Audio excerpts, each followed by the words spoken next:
सभागार में राज्यपाल हरिभाऊ बागड़े ने जिला स्तरीय अधिकारियों के साथ में बैठक कर विकास योजनाओं और जनहित के कार्यक्रमों की समीक्षा की है। और आपको बता दें कि उन्होंने कहा कि सरकार की योजनाओं का लाभ प्रत्येक पात्र व्यक्ति तक पहुंचे। राज्यपाल ने अधिकारियों को निर्देश दिए कि वो आमजन की समस्याओं का प्राथमिकता से समाधान करें। उन्होंने प्राथमिक और प्रधानमंत्री आवास योजना के तहत अब तक आवास नहीं मिलने वाले पात्र परिवारों की जानकारी लेकर निर्देश दिए कि ये सुनिश्चित करें कि सभी पात्र लोगों को आवास मिले। राज्यपाल बागड़े ने बूंदी जिले में सिंचित क्षेत्र की जानकारी लेकर संबंधित अधिकारी को निर्देश दिए कि हर खेत तक पानी पहुंचे, ये सुनिश्चित करें।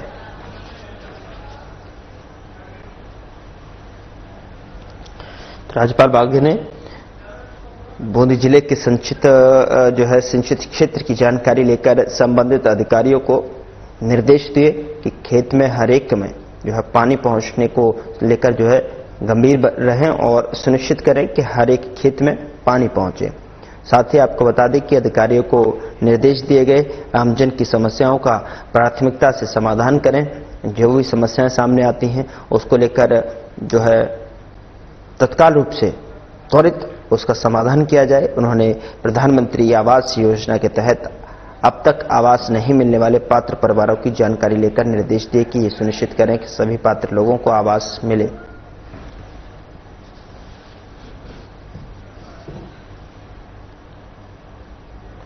कोटा में जिला परिषद सभागार में राज्यपाल हरिभाऊ बागड़े ने जिला स्तरीय अधिकारियों के साथ में संवाद के दौरान राज्य और केंद्र प्रवर्तित योजनाओं और कार्यक्रमों की प्रगति की समीक्षा की। राज्यपाल ने योजनाओं और कार्यक्रमों के प्रभावी क्रियान्वयन पर बल देते हुए इनका लाभ आमजन तक प्रभावी रूप से पहुंचने और पहुंचाने के संबंध में आवश्यक दिशा निर्देश दिए।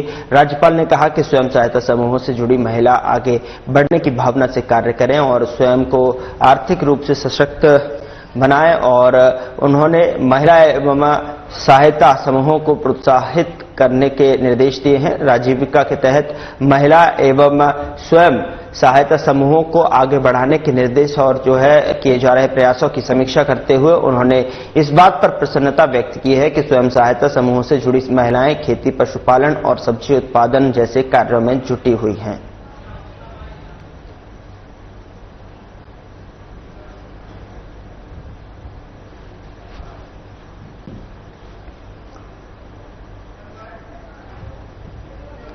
विश्व टीबी दिवस 2025 के अवसर पर राजस्थान को टीबी उन्मूलन की दिशा में किए गए विशेष प्रयासों के लिए राष्ट्रीय पुरस्कार से सम्मानित किया गया। सोमवार को नई दिल्ली के विज्ञान भवन में आयोजित गरिमामय समारोह में केंद्रीय स्वास्थ्य और परिवार कल्याण मंत्री जगत प्रकाश नड्डा ने राजस्थान को टीबी मुक्त ग्राम पंचायत अभियान में देश में तीसरे स्थान पर रहने पर राष्ट्रीय पुरस्कार प्रदान किया है। साथ ही बता दें कि चिकित्सा और स्वास्थ्य विभाग के प्रमुख शासन सचिव गायत्री राठौड़ और मिशन निदेशक NHM भारती दीक्षित ने ये पुरस्कार प्राप्त किया है। केंद्रीय मंत्री नड्डा ने राजस्थान में टीबी उन्मूलन की दिशा में प्रतिबद्धता के साथ किए जा रहे प्रयासों और उपलब्धियों को सराहा। उन्होंने कहा कि टीबी मुक्त भारत अभियान और टीबी मुक्त ग्राम पंचायत जैसी महत्वपूर्ण पहल को साकार रूप देने में राजस्थान ने उल्लेखनीय कार्य किए हैं।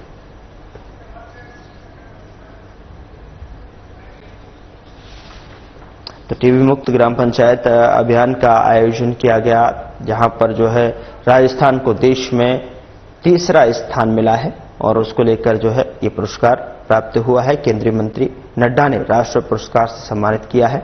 NHM भारती दीक्षित ने यह पुरस्कार प्राप्त किया।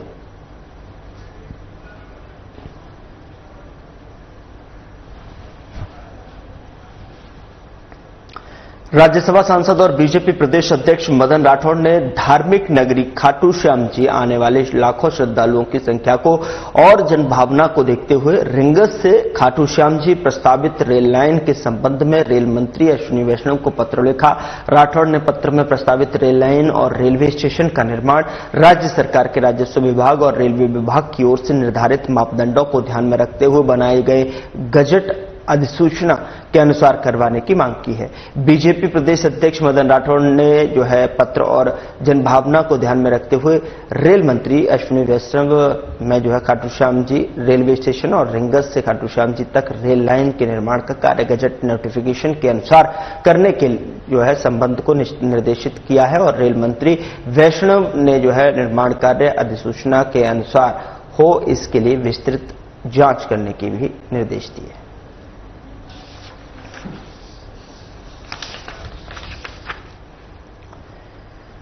उधर बीजेपी प्रदेश अध्यक्ष मदन राठौड़ ने नई दिल्ली में प्रेस वार्ता को संबोधित करते हुए समाजवादी पार्टी के नेता रामजीलाल सुमन की ओर से महाराणा सांगा के खिलाफ दिए गए बयान को घटिया, घृणित और अमर्यादित बताया है। बता दें कि राठौड़ ने कहा कि सुमन के बयान की जितनी निंदा की जाए उतना ही कम है। उन्होंने कहा कि सुमन ने ना तो इतिहास का अध्ययन किया और ना ही उन्हें इतिहास की जानकारी है। सिर्फ और सिर्फ तुष्टीकरण को बढ़ाने वाली नीति और वोट बैंक की राजनीति के चलते राणा सांगा के खिलाफ इस तरह की ओछी बयानबाजी बर्दाश्त नहीं की जाएगी। सुमन को सार्वजनिक रूप से माफी मांगनी चाहिए।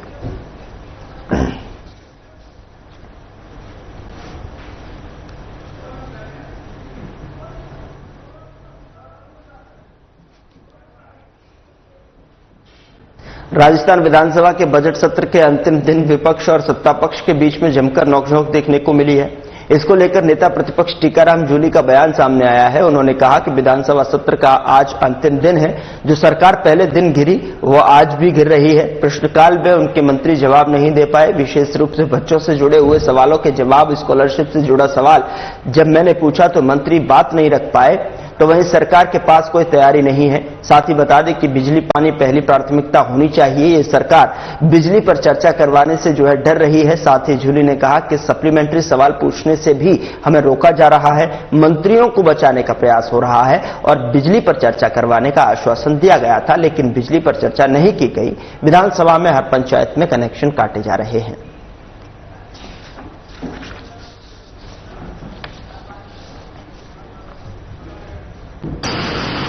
विधानसभा के इस सत्र का आज अंतिम दिन है और जो सरकार पहले दिन गिरने लगी थी वो आज तक भी गिरती आ रही है। आज भी आपने देखा होगा प्रश्नकाल के अंदर इनके मंत्री जवाब नहीं दे पाते हैं और विशेष रूप से बच्चों से जुड़े हुए प्रश्न के जवाब में जब मैंने स्कॉलरशिप का पूछा कि कॉलेज स्तर पे कितने बच्चों की स्कॉलरशिप पेंडिंग है तो मंत्री जी बता नहीं पाए। मैंने पूछा 24-25 और 23-24 दोनों ही सत्रों की SC, ST, OBC, MBC, SBC, EWS की कितनी स्कॉलरशिप पेंडिंग है। मंत्री जी कह रहे मैं लिख के लाया हूं, मैं घर आके बता दूंगा। ये तो अच्छा है कि घर आके बता रहे हैं, पर हकीकत आप सब लोग समझ रहे हैं।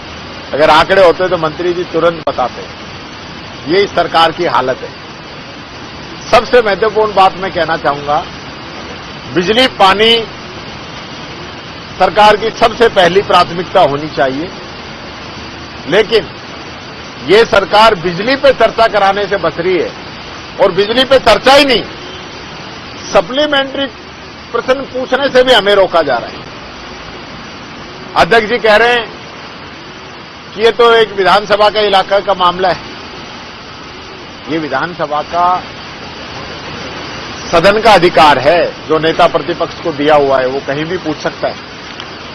तो चूंकि मंत्रियों को बचाना है, मंत्री फंसे नहीं। आज इन लोगों की क्या तैयारी है बिजली को लेकर, पीक आवर्स में क्या स्थिति रहेगी। बार बार हमारी समय पे सवाल उठाते हैं। अब तो 1.5 साल होने को आ गए इनको कि आप लोग महंगी बिजली खरीदते थे। 100 बातें कहते हैं, पर हमने चाहे महंगी बिजली खरीदी हो, जनता को अंधेरे में नहीं रखा। आज जो स्थिति सरकार में बन रही है, 24 घंटे का नाम लेने वाली सरकार 15-16 घंटे बिजली दे रही है।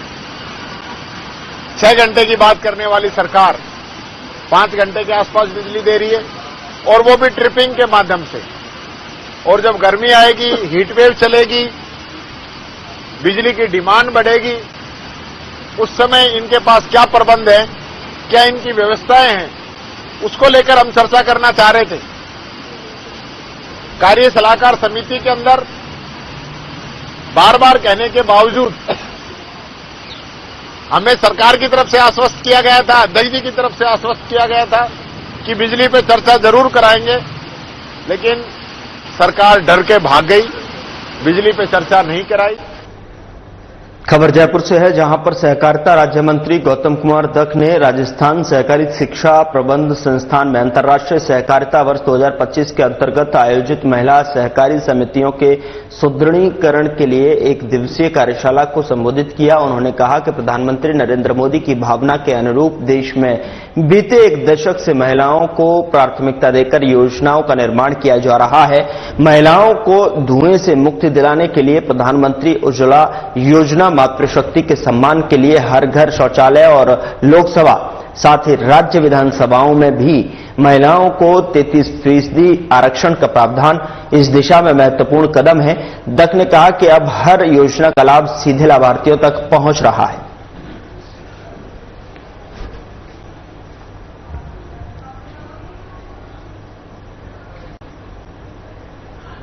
मुख्यमंत्री भजनलाल शर्मा के कुशल नेतृत्व और मंत्री झावर सिंह खर्रा के निर्देशन में नगरीय विकास विभाग नए आयाम स्थापित कर रहा है। सोमवार को MNIT में अभियंताओं की क्षमता संवर्धन के लिए एक दिवसीय प्रशिक्षण कार्यक्रम का नगरीय विकास और आवासन मंत्री झावर सिंह खर्रा ने शुभारंभ किया। बतौर कार्यक्रम के मुख्य अतिथि झावर सिंह खर्रा ने इस अवसर पर अभियंताओं से संवाद कर उनका मार्गदर्शन किया है। खर्रा ने कहा कि व्यक्ति के जीवन में सीखने की कोई उम्र नहीं होती, अभ्यास से ही वह अपने लक्ष्य की ओर अग्रसर हो जाता है। उन्होंने कहा कि इंजीनियर के रूप में आपका कार्य केवल इमारत बनाना नहीं है, बल्कि नगरीय विकास की प्रगति और समृद्धि की नींव को मजबूत करना भी है।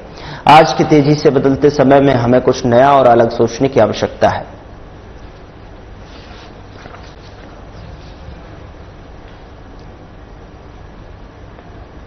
उधर विश्व क्षय रोग दिवस पर 24 मार्च को श्वसन रोग संस्थान जयपुर में CME का आयोजन किया गया। CME में अधीक्षक प्रोफेसर डॉक्टर शोभा जैन और प्रोफेसर डॉक्टर गुलाम सिंह यादव, प्रोफेसर डॉक्टर मनोज कुमार मीणा और विभागाध्यक्ष डॉक्टर आशीष कुमार सिंह, जिला क्षय रोग अधिकारी जयपुर प्रथम डॉक्टर रविंद्र कुमार खत्री, प्रमुख विशेषज्ञ डॉक्टर राजेंद्र कुमार महिषा और विभाग के अधिकारी रेजिडेंट डॉक्टर उपस्थित हुए। बता दें कि जिला क्षय रोग अधिकारी जयपुर प्रथम डॉक्टर रविंद्र कुमार खत्री ने इस अवसर पर टीबी मुक्त ग्राम पंचायत को लेकर चलाए जा रहे अभियान पर विस्तृत चर्चा की है। और आपको बता दें कि डॉक्टर रविंद्र कुमार खत्री ने बताया कि अभियान के दौरान निक्षय मित्र बनाने में विशेष ध्यान दिया जा रहा है, जिससे कि उनकी तरफ से टीबी मरीज को पोषण किट और अन्य तरह की सहायता अधिक से अधिक मिल सके।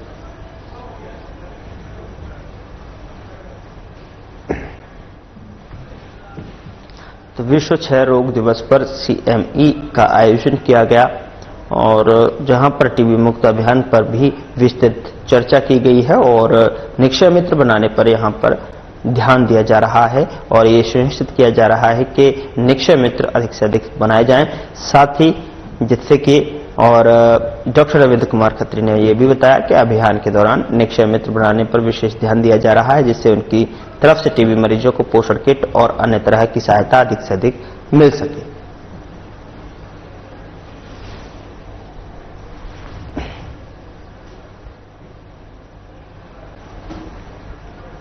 खबर हनुमानगढ़ से है, जहां पर जिले के आलू उत्पादक किसानों के लिए भारतीय कृषि अनुसंधान परिषद, केंद्रीय आलू अनुसंधान संस्थान, क्षेत्रीय केंद्र मोदीपुरम, मेरठ, उत्तर प्रदेश में 7 दिवसीय प्रशिक्षण कार्यक्रम का आयोजन किया जा रहा है।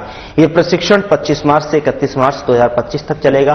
प्रशिक्षण के लिए चयनित किसानों के दल को जिला कलेक्टर कानाराम ने हरी झंडी दिखाकर रवाना किया और इस अवसर पर उन्होंने किसानों को शुभकामनाएं देते हुए कहा कि वे विषय विशेषज्ञों से गहन अध्ययन करें और प्रशिक्षण सामग्री का लाभ उठाएं और सजीव प्रदर्शनी से सीखें। उन्होंने किसानों से वैज्ञानिक तकनीकी को अपनाकर आलू उत्पादन में वृद्धि करने और अपने गांव के अन्य किसानों को भी प्रेरित करने का आग्रह किया है, जिससे जिले में आधुनिक खेती को बढ़ावा मिले।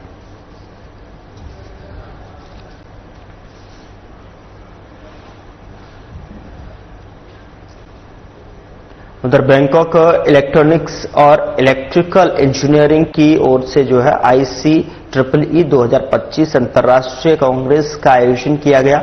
जिसमें कंप्यूटर वैज्ञानिक और digital development doctor DP Sharma भी पहुंचे। कंप्यूटर वैज्ञानिक और यूनाइटेड नेशन से जुड़े डिजिटल डेवलपमेंट डॉक्टर शर्मा ने बताया कि विभिन्न तकनीकों और आर्टिफिशियल इंटेलिजेंस के द्वारा उत्पन्न अवसरों के अंधाधुंध दोहन के साथ मानव की सुरक्षा एवं मानवीय मूल्यों को संतुलित करने की आवश्यकता है। डॉक्टर शर्मा ने कहा कि हम तकनीकी विकास की दुनिया में विश्व स्तर पर पीछे तो नहीं जा सकते, परंतु भविष्यगामी तकनीकी चुनौतियों के लिए सावधान रहते हुए नए तरीके और कानून बना सकते हैं।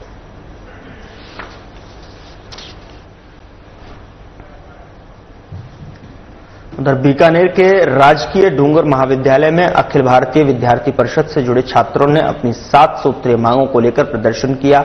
महानगर महामंत्री भागीरथ गोदारा ने कहा कि पिछले लंबे समय से महाविद्यालय में पीने का स्वच्छ पानी नहीं है, वहीं लाइब्रेरी में छात्रों को पुस्तक भी उपलब्ध नहीं हो पा रही है, परिसर में सीसीटीवी कैमरे नहीं लगे। महाविद्यालय प्रशासन को इन सभी मांगों को लेकर अवगत कराया गया है। यदि जल्द कार्रवाई नहीं होती तो फिर छात्र आंदोलन करेंगे।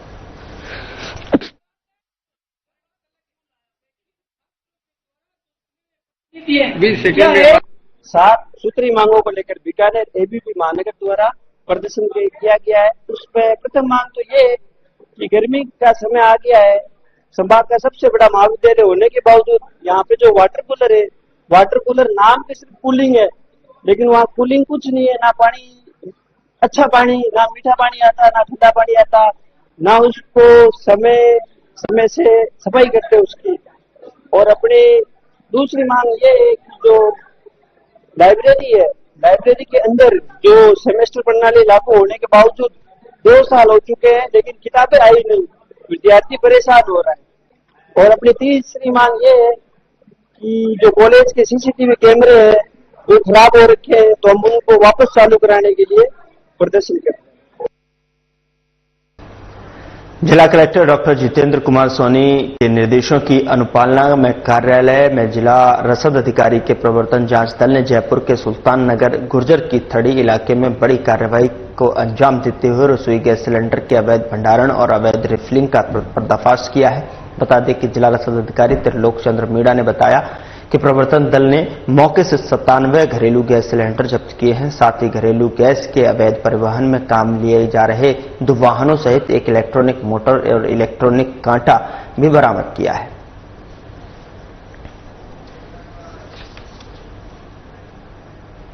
तो जिला रसद अधिकारी की बड़ी कार्रवाई यहां पर देखने को मिली है, जहां पर 97 घरेलू गैस सिलेंडर जब्त किए गए हैं। तस्वीरों में आप देख सकते हैं कि 97 गैस सिलेंडर से कहीं न कहीं रिफिलिंग और यहां अवैध तरीके से भंडारण किया हुआ था, उसका पर्दाफाश करते हुए ये कार्रवाई यहां पर अमल में लाई गई है, जिसके पास से जो है एक इलेक्ट्रॉनिक मोटर और 1-2 वाहन भी जब्त किए गए हैं। साथ ही इलेक्ट्रॉनिक कांटा भी यहां से बरामद हुआ है।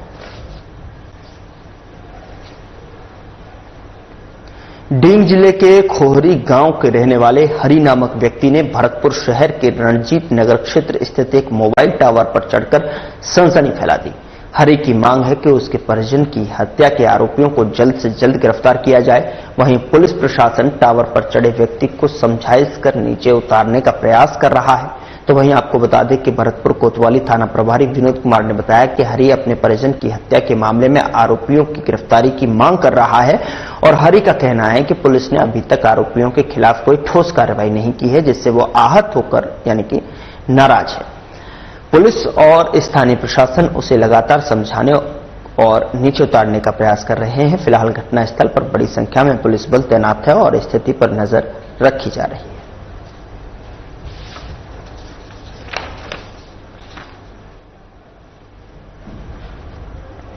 उधर नई दिल्ली में 24 मार्च से खेले जा रहे अखिल भारतीय सिविल सेवा क्रिकेट प्रतियोगिता में फाइनल मुकाबले में कप्तान राष्ट्रदीप की अगुवाई में राजस्थान टीम ने दिल्ली को एक रोमांचक मुकाबले में 5 रन से हराकर इतिहास रच दिया। दिल्ली की रीजनल बोर्ड की टीम, जिसमें पूर्व भारतीय खिलाड़ी परविंदर अवना और आईपीएल खिलाड़ी शशांक वशिष्ठ भी इस टीम का हिस्सा थे, जिसको राजस्थान टीम ने भारत नगर स्टेडियम नई दिल्ली में खेले गए फाइनल मैच में राजस्थान टीम ने पहले बल्लेबाजी करते हुए निर्धारित 20 ओवर में 6 विकेट के नुकसान पर 234 रन बनाए और इस दौरान राजस्थान ने इस फाइनल मुकाबले को जीत लिया। कप्तान राष्ट्रदीप यादव के नेतृत्व में पहली बार राजस्थान ने इस फाइनल का खिताब जीतकर इतिहास रचा है। शासन सचिव के पाठक ने टीम को विजेता बनने पर बधाई दी।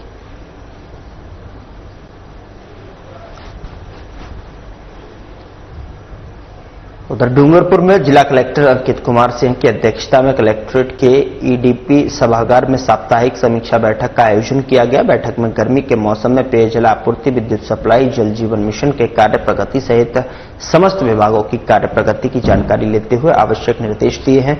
वहीं बैठक में अतिरिक्त जिला कलेक्टर दिनेश चंद्र ठाकड़, मुख्य कार्यकारी अधिकारी हनुमान सिंह राठौड़ सहित समस्त जिला स्तरीय अधिकारी उपस्थित रहे।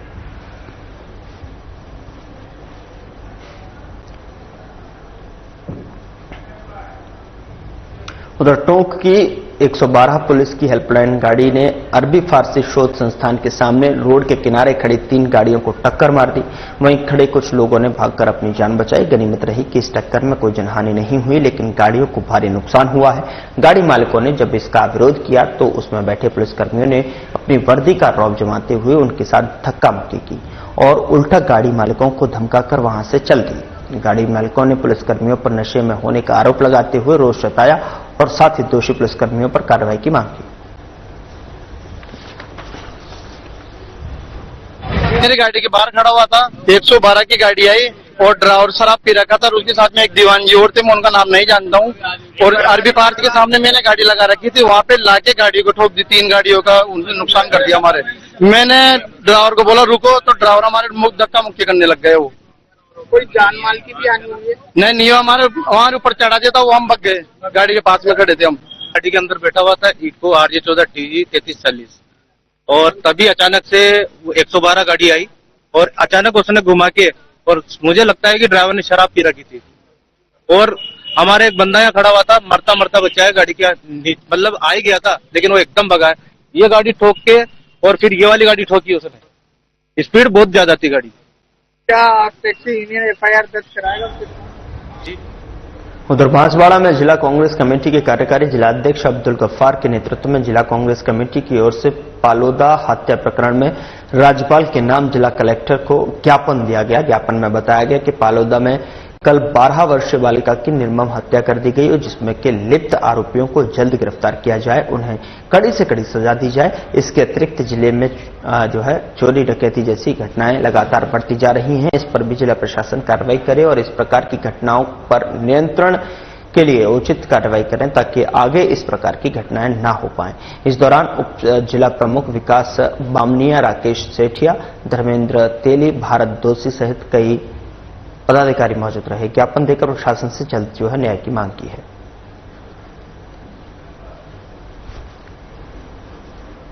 खबर मालपुरा से है, जहां पर गुमशुदा मां बेटी का शव पचेवर कस्बे के पास रविवार को पानी से भरे फार्म पॉन्ड में मिला है। वहीं पता लगने के बाद ग्रामीणों की भीड़ वहां जमा हो गई। उधर ग्रामीणों से इसकी सूचना मिलने के बाद में पचेवर थाना प्रभारी मुकेश कुमार मय जब्ते के साथ में मौके पर पहुंचे और ग्रामीणों की मदद से दोनों शव पानी से निकाले गए। पहले बेटी का शव निकाला गया, फिर 2 घंटे बाद मशक्कत के बाद में उसकी मां का भी शव तलाश कर बाहर निकाला। पुलिस ने शवों का मालपुरा अस्पताल की मोर्चरी में पोस्टमार्टम के लिए रखवा दिया है। थाना अधिकारी मुकेश चौधरी ने बताया कि मां बेटी की गुमशुदगी की रिपोर्ट थाने में दर्ज थी। दोनों की तलाश की जा रही थी। वहीं रविवार को मां बेटी का शव बरामद हुआ है।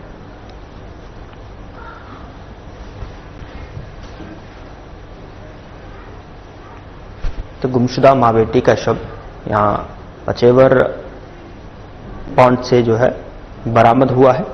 साथ ही आपको बता दें कि उनका शवों की तलाश पहले से की जा रही थी, जिनकी रिपोर्ट्स भी पहले से गुमशुदगी की दर्ज थी। उसके आधार पर पुलिस लगातार छानबीन और जांच पड़ताल में जुटी हुई थी, लेकिन भरे हुए फार्म पॉन्ड से दोनों का मां बेटी का शव बरामद हुआ है और उनको निकालकर पोस्टमार्टम के लिए मालपुरा अस्पताल की मोर्चरी में रखवा दिया गया है।